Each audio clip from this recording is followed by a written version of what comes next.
सो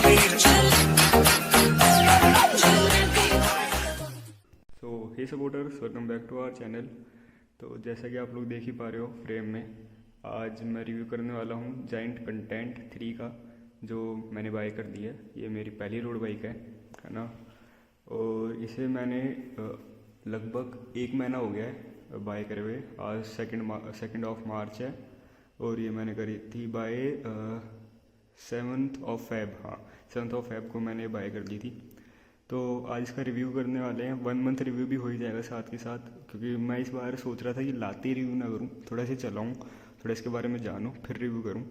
तो अभी वीडियो में बने रहना, सारी बातें करेंगे। तो सबसे पहले तो थोड़ा बैकग्राउंड को अवॉइड ही करना, क्योंकि जैसा कि अपन रिव्यू करते हैं आज तक, बाहर पार्क वगैरह में ऐसे वो नहीं है। इस बार एक घर के अंदर, एक रूम के अंदर ही रिव्यू कर रहा हूँ मैं, तो थोड़ा बैकग्राउंड को अवॉइड ही करना।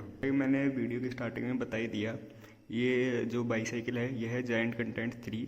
और इसकी अगर एमआरपी की बात करूँ तो 68 की इसकी एमआरपी है। और तब मैंने बाई करी थी उस टाइम पे कंपनी से इसके ऊपर डिस्काउंट चल रहा था 10,000 का। और जो मेरे को डीलर से डिस्काउंट मिला वो लगभग 2,000 का मिला, जस्ट बिकॉज क्योंकि ये जो मॉडल है वो मेरा दिसंबर 2022 का है। तो मतलब दिसंबर की लास्ट मैन्युफैक्चरिंग थी, तो इसलिए मेरे को इसके ऊपर क्या बोलते हैं 2,000 का डिस्काउंट भी मिल गया।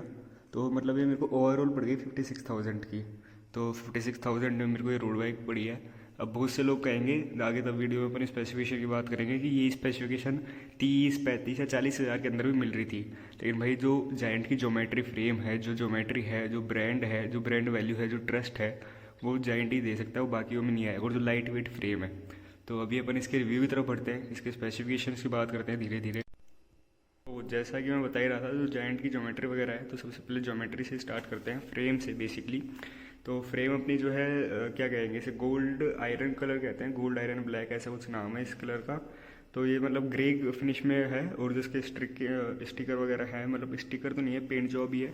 मतलब जो क्या कह सकते हैं इसे, जायंट के जो ब्रांड टैग है वो ब्लैक में मिल जाता है, ग्लॉस ब्लैक है ना, ग्लॉस ब्लैक में है। और ग्लॉसी ग्रे इसका बॉडी कलर है, ठीक है। और जो इसकी फ्रेम है वो एल्यूमिनियम अलॉय है, जिसको कहते हैं अपन, एक सेकंड अगर यहाँ पर दिख पाए तो आपको,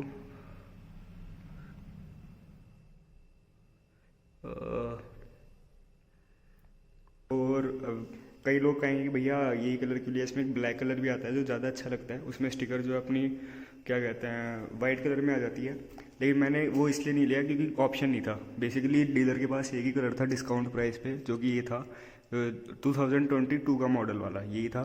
तो मेरे को मजबूरी में आके लेना पड़ा, मतलब मजबूरी भी नहीं, कोई ऑप्शन भी नहीं था। और कलर से मेरे इतना फ़र्क पड़ता भी नहीं है। वैसे मैं लेने तो SCR गया था, जायंट SCR 2, जो ब्लू कलर में भी आ रही थी, अच्छी भी थी।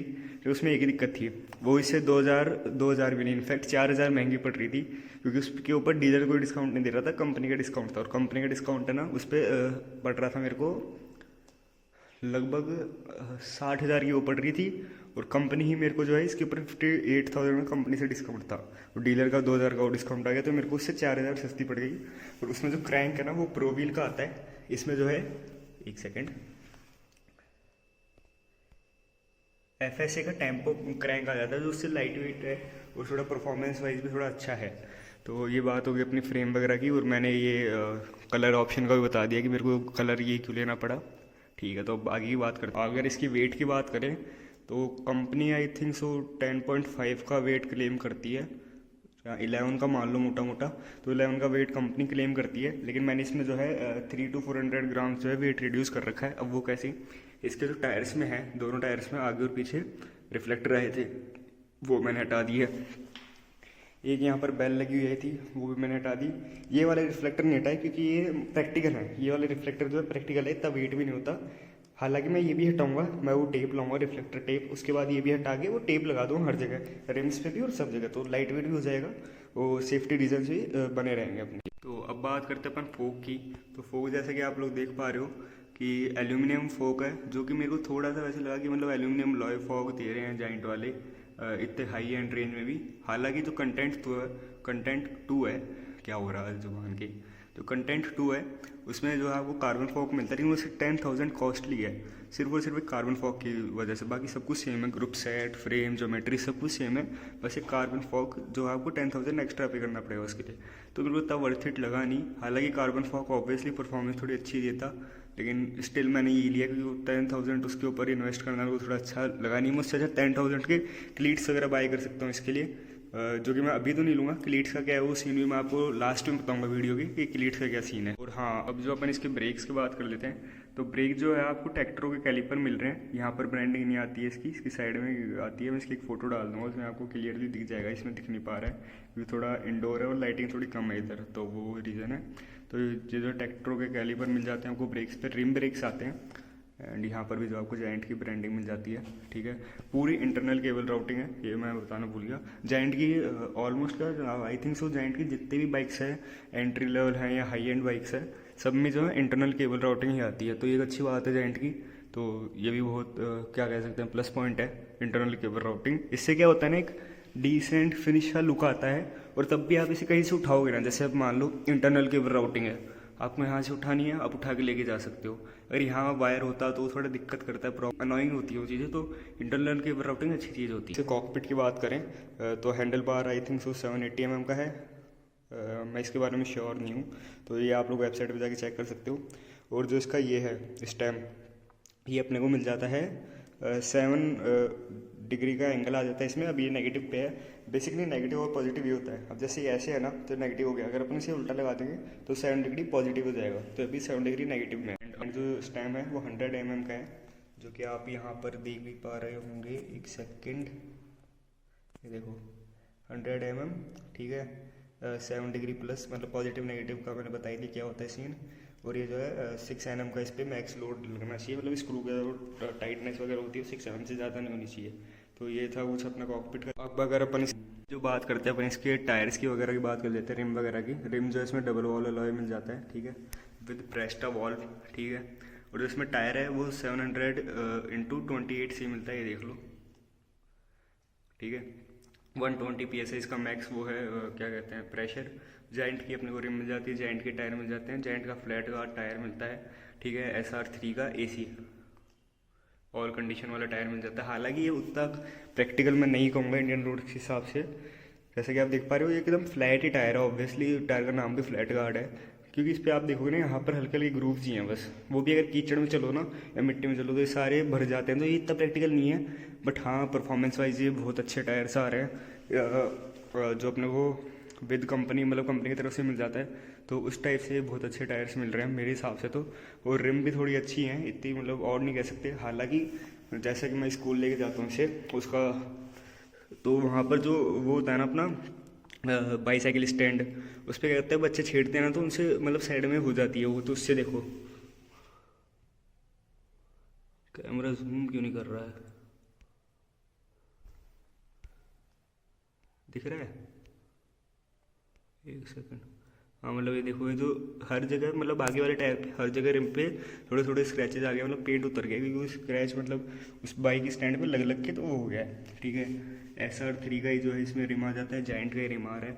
तो ये होगी अपने टायर्स की बात। आगे और पीछे दोनों सेम टायर सेम रिम है। तो ये अपन बात करें सीट और सीट पोस्ट की, तो सीट पोस्ट कितने mm का है आइडिया नहीं है कुछ, मैं ये देख के आपको स्क्रीन में डाल दूँगा, आप वेबसाइट पे भी चेक कर सकते हो। डिस्क्रिप्शन में जो है मैं अपना सब कुछ डालूंगा, तो आप लोग देख सकते हो कि सीट पोस्ट क्या है। और सीट की बात करें, जायंट की अप्रोच सीट है, कंफर्टेबल नहीं होती, परफॉर्मेंस वाइज है तो कंफर्टेबल तो ऑब्वियसली नहीं होने वाली, कि स्टिल लेदर है तो थोड़ा सा कंफर्टेबल है। कार्बन फाइबर की तरह नहीं है कि पैडेड से ही चला सकते हो। मैं बिना पैडेड शॉर्ट्स पहन के भी स्कूल जाता हूँ, तो मतलब लिटिल बिट है, लेकिन मेरे ख्याल से 20 किलोमीटर के ऊपर आप इसको नहीं चला पाओगे इस सीट पर बैठ के।